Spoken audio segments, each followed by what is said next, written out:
Hello，大家好，歡迎大家嚟到 Decrypt Channel，每週帶你解密加密世界。咁又嚟到今個禮拜嘅 Market Update 時間啦。咁首先帶大家睇下禮拜五收市嘅 Global Market 先啦。可以見到三大指數啦，費城半導體都出現咗一定程度嘅回升啦。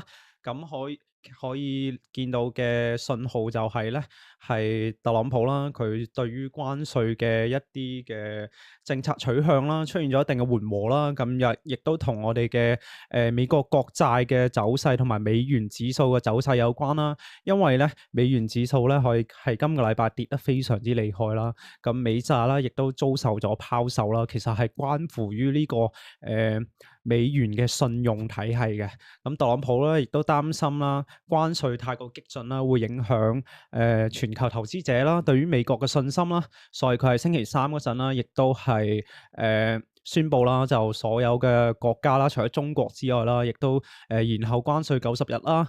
咁除咗墨西哥同加拿大，佢會保持一個鋼鋁之類產品嘅關稅25%，同埋一個10%。對於全部國家嘅全面關稅之外咧，咁其他關稅都延後90日啦。咁可以見到係一個 V 型嘅，第一陣大家睇一個三大指數嘅表現都會見到啦。咁就咁其實幾個大指數相比起上個禮拜嘅收市咧，都出現咗係少少回升啦。但係恒指咧，我記得上個禮拜係22,000幾嘅，咁今個禮拜跌啦。咁可以留意嘅係黃金啦，今個禮拜係升翻好多啦。咁美債就唔使講啦，美債嘅利率啦係上個禮拜四左右啦，而家係4.49啊，10年美債。係升得非常之多啦，代表佢其實係個債價跌咗好多啦，亦都非常令人擔心。美元指數啦，啱先都講咗啦，跌咗啦。咁比特幣咧，我記得上個禮拜係83,700左右啦。咁今個禮拜就係經歷一個又係 V 型啦，最低跌到74,000啦，咁跟住又上翻83,400啦。咁繼續睇啦。今個禮拜啦，除咗啱先我哋講嘅係啦，關稅之外啦，仲有一啲比較重要嘅經濟數據啦。咁其實就係 CPI 啦。咁 CPI 咧就佢嘅核心 CPI 啦，佢嘅全面嘅 CPI 啦，其實都低於市場預期啦。月增係-0.05%啦，咁前值係-0.22%啦，係啦。核心方面都係低於預期啦。咁其實就係關於油價嘅事嘅。咁係特朗普佢嘅政策方向啦，都係用打擊油價嚟控制通脹啦。咁油價係通脹嘅重要組成部分啦。咁喺數據公布之後咧，咁 FedWatch 咧都預期今年降息4碼啦。咁首次降息嘅時期係6月份。咁其實仲有 PPI 咧，同埋一啲消費者預期之類嘅數據啦。咁 PPI 都係低於預期啦。咁消費者咧，咁其實就密歇根啊之類啊，咁都係對於消費嘅預期都係比較低咯，即係會預期會通脹啊，跟住消費會下降。咁呢啲 CPI 咧，咁其實都係利好降息啦。咁就啱先都講過啦，關稅啦。其實美中兩國咧就持續係互相報復㗎。係特朗普宣布要淨係加中國關稅之外咧，咁中國商務部都宣布啦，咁就會加徵美國商品啊額外34%嘅關稅啦。咁跟住咧，Trump 又回應啦，會將中國關稅又加到125%啦。其他國家咧就暫緩啦。其實咧中國啦，咁我哋睇下呢個新聞啦，都係會宣布反制嘅。4月12號起啦，即係今日啦，會將美國嘅關稅啦，由84%提高到125%啦。後續美方加稅咧就不予理會，咁非常之強硬啦。其實可以見到嘅就係而家其實美國佢主要嘅打擊對象啦都係中國啦。畢竟中國都係全球第2大嘅國家啦，佢而家主要嘅打擊對象就變咗中國啦。中國亦都唔買 Trump 嘅帳啦，就同佢對等關稅啦，進一步提高，就大家都係100幾啦。咁其實已經冇意思啦。你關稅100以上咧就係冇意思噶啦。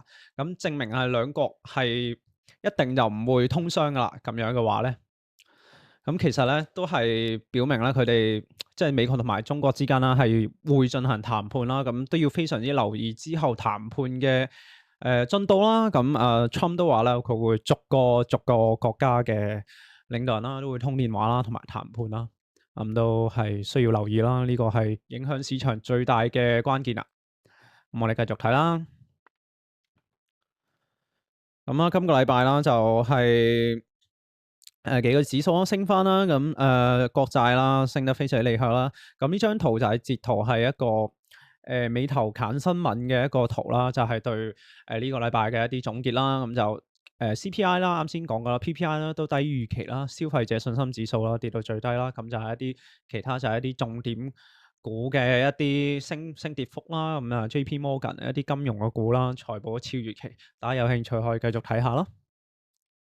咁美國幾個大指數啦，咁其實1到3咧都係一個震盪下行嘅狀態啦。咁禮拜三呢個Trump 嘅 pivot point 啦，咁公佈咗之後，一日飆升啊，係應該係唔知幾多年嚟最大嘅一個單日嘅升幅啦，好誇張，好魔幻啊，係升得即係 Trump 嘅 Travis 係將呢個美股玩成 meme coin 啦，啲人話。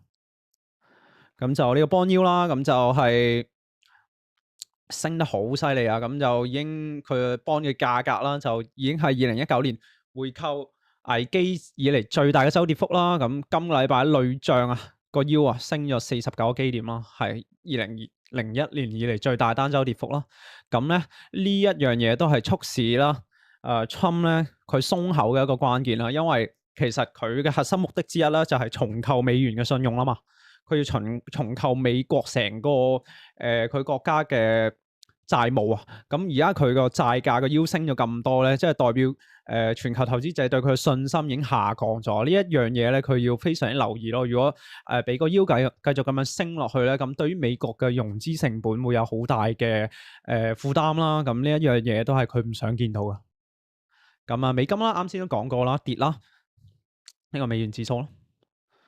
咁就可以睇一睇呢個 Ray Dalio 嘅，即係橋水基金嘅創辦啦 Ray Dalio 啦，對於呢個美元信用啦、國債啦、30年國債同埋10年國債嘅利差變化嘅睇法啦。咁其實就係佢哋都係佢就話，其實 Trump 嘅政策咧就都係為咗要即係長痛不如短痛啦，咁係短期之內希望係借由一啲激烈嘅關稅手段啦，去重構美元嘅信用啦。但係個效果係咪真係可以做到咧？定係會造成一啲反效果咧？咁大家如果有興趣嘅話咧，咁呢一份報告就係財經 M 平方啦，就係一個台灣嘅一個宏觀經濟嘅網站團隊啦，咁就出咗一份免費嘅報告啦。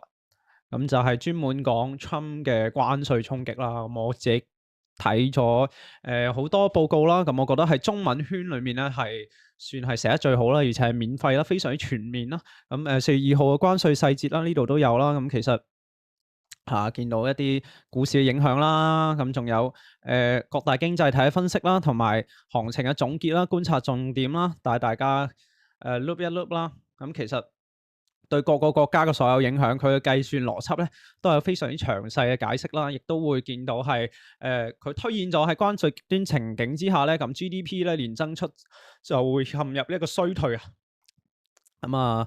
因為時間關係啦，咁我呢度冇可能會同大家逐版去睇啦。咁大家有興趣嘅話，可以去呢個財經 M 平方嘅網站去睇呢份免費嘅報告啊。咁我覺得係非常之寫得非常之好噶。咁又繼續，咁就今個禮拜啦，就係呢個 Trump pivot point 啦，跟住又升得非常之厲害啦。咁就係避險嘅情緒啦，咁又係美股啦同美元美債，其實而家都係一個行緊熊市啦，咁係非常之反常嘅，因為就你可以見到所有美國嘅資產啦，都遭到咗拋售啊，咁就去咗黃金呢個避險嘅資產上面啦。咁黃金呢一排都非常之厲害啊，最多係去到3245啊。咁BTC 啦，BTC 咁最低嗰陣咧就去到74,400啦，咁而家就大概反彈到83,000零左右啦。繼續睇翻我哋 Crypto Bubble 啦，咁今個禮拜咧相比上個禮拜都會有一啲嘅好轉啦，市場情況，但係即係升嘅幣會多咗啦，但係其實市場上咧都係普跌嘅，因為個流動性都係不充足啦。大家嘅情緒啦，受到美股同美債影響啦，咁亦都係之前都會講過一個例子，就係當啲流動性日出嘅時候咧，啲錢先會流到去 crypto market 啦。咁就其實除咗有一啲 concept 啊，或者有啲莊家拉盤嘅幣之外咧，咁都係大部分都係跌啦。咁可以留意一下有一啲升得比較好嘅幣啦 ，Fastcoin 啦、PI 之類，咁就Day 㗎啦，咁就 Bonk 啦，就係 Memecoin 啦，咁其他都係差唔多。BTC ETF 嘅 Net Inflow 啦，咁上個禮拜嘅流出，都係相對比較大啦，冇咩起色嘅其實。ETH 啦都係差唔多。BTC Funding Way 啦，咁就算係有正 Funding Way 嘅日子啦，咁都唔係高嘅。Rainbow Chart 啦 ，Rainbow Chart 都係喺呢個叫做考慮買入嘅區間啦，由呢個考慮定投啦，跌到呢個考慮買入啦，一直係低位徘徊。呢個 historical volatility 啦，咁係volatility 係經歷一段時間低位之後啦，咁就上個禮拜1到3啊，一路跌到74000啦，咁就隨住 Trump 嘅喊單啊，又形成咗一波爆波啦，咁上翻去83000啦，一個 V 型嘅反轉啦。呢個幾有趣啊 Proof of Research，可以見到呢個Bybit啦，係7日咧流入咗152.38個 billion， 咁一躍而成啦，成為呢個資產最多嘅交易所。唔知發生咗咩事啊？呢排唔係特別留意啊。如果有朋友知道Bybit 做乜突然間咁勁咧，係可以同我傾下偈啦。都好犀利啊，已經超越咗 Binance 同埋Bitfinex 啦，咁就繼續睇呢個 liquidation 嘅圖表啦。係頭2日啊，呢個禮拜嘅頭2日啦，咁爆倉好犀利啊！個多頭爆倉趕得上之前2、3月份嘅密集爆倉期啦，咁就除咗爆完之後咧，咁跟住落嚟咧就回復翻平淡啦。呢個 liquidation heat map 啦。咁就而家比較多嘅爆倉位啦，集中喺呢個81000左右啦，咁都唔係好多人放槓桿嘅。咁就呢個 BTC 嘅市佔率啦，咁相比上個禮拜又再提升啦，完全係一個上升區間，去到62.7。咁呢個 Fear and Greed 啦，咁都同上個禮拜一樣啦，27啦。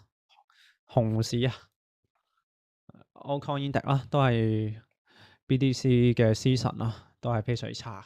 咁我哋嚟睇下一啲區塊鏈嘅新聞啦。咁睇一睇啦，呢一個咁係4月9號嘅新聞啦。咁就嗰陣係76000左右嘅 BTC。咁佢就話 Bitcoin 咧接近呢個 MicroStrategy，即係佢而家改咗名叫 Strategy 啦嘅成本價啦。咁會唔會係會爆佢哋倉咧？咁因為佢哋平均購買價格係67400啊嘛。咁其實最低係跌到74000啦，咁距離佢哋嘅成本價啦都差唔遠啦，咁都好危險啊！因為其實佢用一啲金融手段去融資去買 BTC 咧，咁佢嘅 main 嘅 assumption 啊，即係佢成個策略嘅關鍵就係 BTC 一直升啊嘛。咁如果佢跌超佢成本價咧，咁啲人係唔會再借錢俾佢啦，係啦。佢而家債務82億美金咯，優先過16億美金咯。咁將兩者視作佢公司債權。咁BTC 佔佢嘅市值63%。呢一個嘅 stock 啦，可以話係即係佢估值啦，就係 BTC 嘅槓桿啦，但係佢嘅佔佢市值比咧佔咗60%幾啊。咁其實咧佢咁樣講咧，即係佢債務佔比就係66%啫，即係 BTC 下滑造成資不抵債嘅風險咧就言之過早。咁啦，佢今年已經跌咗超過20%啦，咁跌幅同 BTC 都類似啦。咁咧，Michael Saylor 啦，佢仍然保持樂觀，佢話BTC 係冇關稅嘅，即係 BTC 嘅賣額咧，因為都係佢始終都係可賣出啦。大家對於抄底 MSTR 有冇興趣咧？咁都要 DYOR 啦。咁如果對 BTC 佢之後係減息嗰陣嘅前景都睇好嘅話咧，咁都算係一個唔好，唔係算係一個幾好嘅選擇啦。大家 DY 好 wow。咁我哋睇一個Ethereum ETF 嘅期權再突破啊！咁SEC 啦批准啦，呢個芝加哥期貨交易所啦，同埋 Nasdaq 啦交易所啦上架呢個新嘅 option 啦產品。咁就見到啦，就係兩檔 ETF 啦，就係 Fidelity 嘅 Ethereum Fund 啦，同埋呢個 iShare 嘅 Ethereum Trust 嘅。咁啊，代表咧 Ethereum 呢個金融化嘅程度再上一層樓啦。咁就 ETF 嘅 option 咧，就係基於 ETF 去做一個衍生性啦。咁就係其實都係可以更加靈活咁去參與呢個 Ethereum 嘅市場啦。就唔係話淨係 long 同埋 short 啦，其實仲可以做一個叫做long straddle 啦，買做多波動率啦，同埋呢個 short straddle 之類嘅做空波動率嘅策略啦。咁就更加多樣化啦。咁其實交易活躍度咧都係一個關鍵嚟啦。咁呢啲就係佢哋嘅一啲交易量嘅數據啦。咁期待咧都會有更多產品加入啦。咁呢個傳統市場同埋 crypto 嘅市場咧個聯動越嚟越多啊。咁都係非常之期待。咁就除咗喺一啲我哋叫做 SEX 啦，即係 centralized exchange 啦，即係 Binance 啊、Bybit 之類嘅嗰度去做一啲 crypto 嘅操作啦，咁其實都可以係做一啲 ETF 嘅類似嘅操作啦，咁但係相對成本肯定會高啲啊。咁呢一個就係跟住落嚟嘅新聞啦，就係呢個穩定幣掀起呢個跨境支付嘅革命啊。咁呢 A16C 嘅合夥人啦，佢就話係金融世界嘅 WhatsApp 時刻。咁佢就話啦，呢個網絡精神啦，俾個 agency 嘅 institution 啦阻撓咗。咁咧，中心化世界就係啦，每一層都徵收費用啦，製造呢個摩擦啦，限制創新啦，咁令到全球嘅支付變到昂貴同埋緩慢。係，唔好意思，好多廣告添。咁佢話穩定幣嘅顛覆性機會啦，就係呢個重新校準金融方向啦。佢話作為同法幣掛鈎嘅加密資產啦，可以即時免費咁去全球區塊鏈上面流通啦，跳過 SWIFT 同埋呢個清算機構嘅繁瑣傳統程序啦。咁其實會唔會動到啲傳統公司嘅蛋糕，從而受到阻撓咧？咁肯定係會噶啦。其實都係要關注監管嘅態度啦。咁其實所謂呢啲轉賬速度好快，但係佢監管力度就相對弱，其實都係有 trade off 啦。咁就亦都係即係期望啦，就係未來唔需要再修補老舊嘅體系啦，可以重新打咗一套真正嘅網際網絡原生全球金融系統。咁我亦都非常之期待。咁繼續睇一睇呢個美國加密化嘅最新進程啦。咁就呢個參議員啦，佢就話先攞穩定幣開刀，咁就唔立法咧，就等下一個 FTX 啦。咁 FTX 就係2022年啦，就佢個 CEO 啦嗰陣就proof of research 就係假噶啦，就攞咗交易所嘅錢攞去做一啲金融操作啦，咁破產啦。咁其實亦都非常之重要啦，立法。咁佢就話穩定幣最易處理啦，咁應該由呢一塊開始切入先啦。咁每一枚嘅穩定幣要有1比1嘅美元儲備啦，咁就清楚邊個可以發行啦，接受監管啦，透明、安全、負責任。咁因為佢就係律師出身啦，咁就認為啦，crypto 肯定可以管噶啦。咁我自己都認同嘅。咁有完善嘅監管啦，即係合理同埋完善嘅監管啦。咁其實對於 crypto 嘅長期發展肯定係好噶啦。呢個州立銀行啦，俾人呃咗4000萬啊！見到呢個立法嘅緊迫性啦。參眾兩院咧都有呢個 stable coin 嘅法案推行啦。咁佢哋需要攞到總結同埋共識咯。咁佢就話咧，要防止中國發行嘅穩定幣干擾美國市場。而且界定邊啲係證券啦、商品啦，定係笑話啦，咁都係關鍵啦。亦都要遏止呢個迷因幣啊 meme coin 當道咯。都係佢主張非常明確啦。佢表示立法就係要令呢個 Web3 嘅世界變安全可靠，有長遠發展空間。咁我哋睇下最後一條新聞啦。咁就係 Trump 啦簽署廢除呢個美國稅局啦爭議性嘅DeFi 平台稅務規則嘅，就成為咗美國首個生效嘅加密法案啦。咁就係拜登時期由呢個 IRS 啦，針對 DeFi 從業者制定嘅爭議性嘅 Crypto 稅務法案啦。咁亦都係成為史上首個總統簽署生效並且專注於 Crypto 領域嘅一個法案啦。咁就即係原定係2027年生效嘅，咁就被 Trump 形容為末日法案嘅 IRS 規則啦。咁就卸任之際通過嘅拜登政府。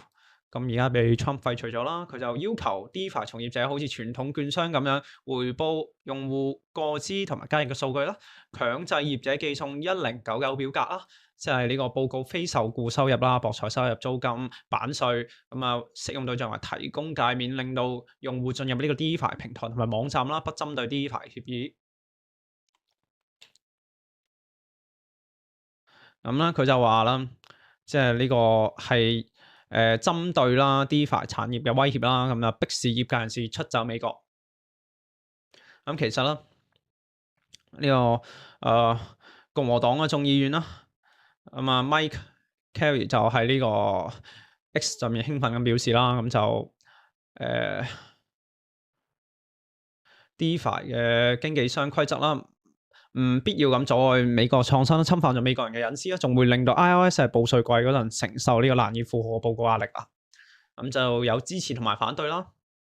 咁但係其實咧 Trump 咧都係繼續展現呢個加密友好嘅立場啦。雖然佢嘅 Travis 確實對成個 Web3 嘅世界有好大影響啦，咁其實都係冇辦法嘅。但係佢係呢個監管嘅鬆緊度上面咧，始終都係利好於監管Crypto 啦，利好於長期嘅發展啦。咁亦都非常之期待。咁今日嘅分享就到呢度結束啦，我哋下星期再見。Hello，大家好，今日想講下 Web3 Festival 嘅一啲回顧啦，同埋感受。咁好似上次咁樣，都分開幾 part 講啦。咁第一 part 就係主會場，第二就係 side events。主會場比想像中要冷清非常之多。今次係點講好呢？感受唔到一啲太多嘅生氣啦，但係見到好多老朋友喺度啦。Web2 嘅人好似見得少啲，主要都係見翻自己 Web3 嘅朋友。咁擺展嘅一啲企業最有錢嘅就係 OKX 啦，同埋 GMGN 同埋 Hashkey， 其他 Victoria 啊、L-Bank 啊、定新貨。即係一啲可能我之前以為可能都大嘅一啲企業，其實擺個展都比較細少少，冇我想象中佢哋咁有錢。甚至我自己一個老死個 friend 啦，Chain Up 佢哋都擺個展擺有啲細，同埋大 age。But anyway，即係總體市場覺得係咯。有錢嘅都係嗰啲真係玩 Web3 嗰啲，反而玩合規方向嗰啲人呢，佢哋好似並冇咁多錢俾到出嚟咁樣。咁第二就係 side events 啦。咁 side events 呢，我就去咗幾個啦 ，BNB Chain 嘅活動啊，新火嘅活動啊。咁仲有去咗，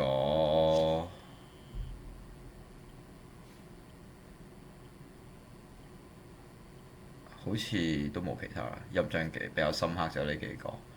BNB Chain 嘅活動，哇，勁多 KOLs， 跟住都有幾個 solid 嘅項目方喺度。咁透過呢個機會，我都接觸到好多 幣安嘅一啲 core 嘅人物啦。仲有 Meta Era 個 party， 嗰日仲見到呢個 Showspeed 個好屈嘅個 party 都好好玩。除此之外冇啊，玩係幾開心嘅。傾嘢都有傾到好多 deal 翻嚟，因為我5月仲籌備緊一個展啊嘛。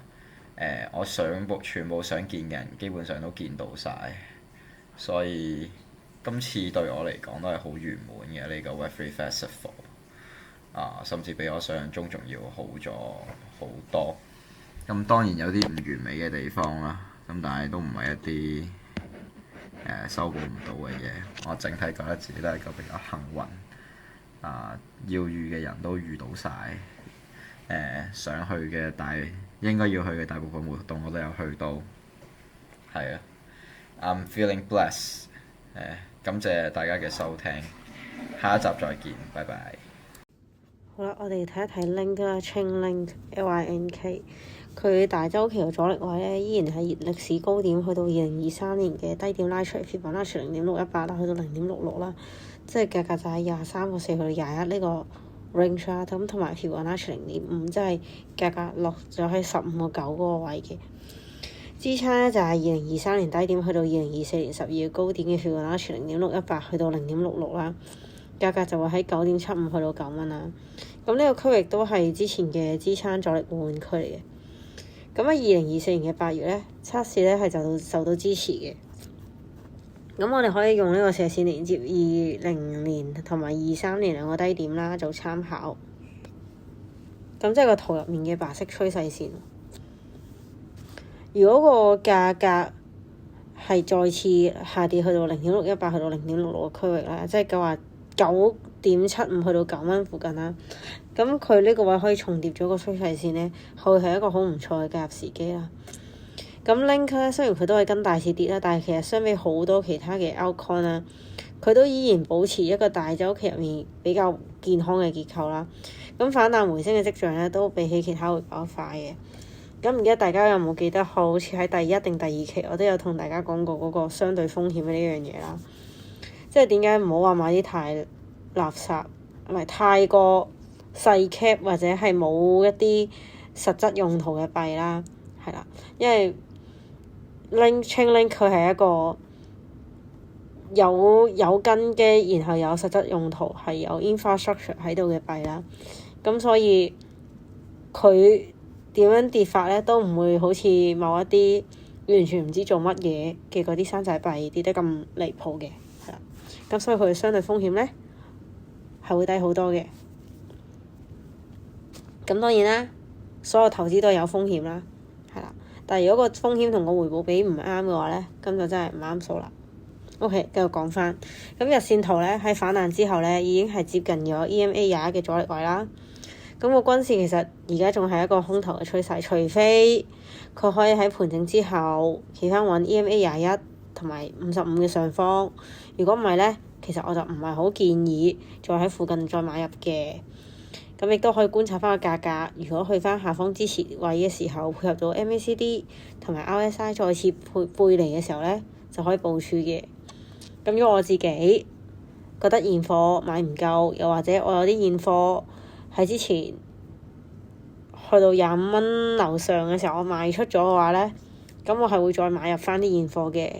咁啊，等一等啦，去到9蚊啦，9蚊樓下啦，咁7蚊到9蚊呢啲 range 啦，其實係好唔錯嘅白色趨勢線啦，係啦。咁如果有市場俾呢啲機會咧，我係會再買佢現貨嘅。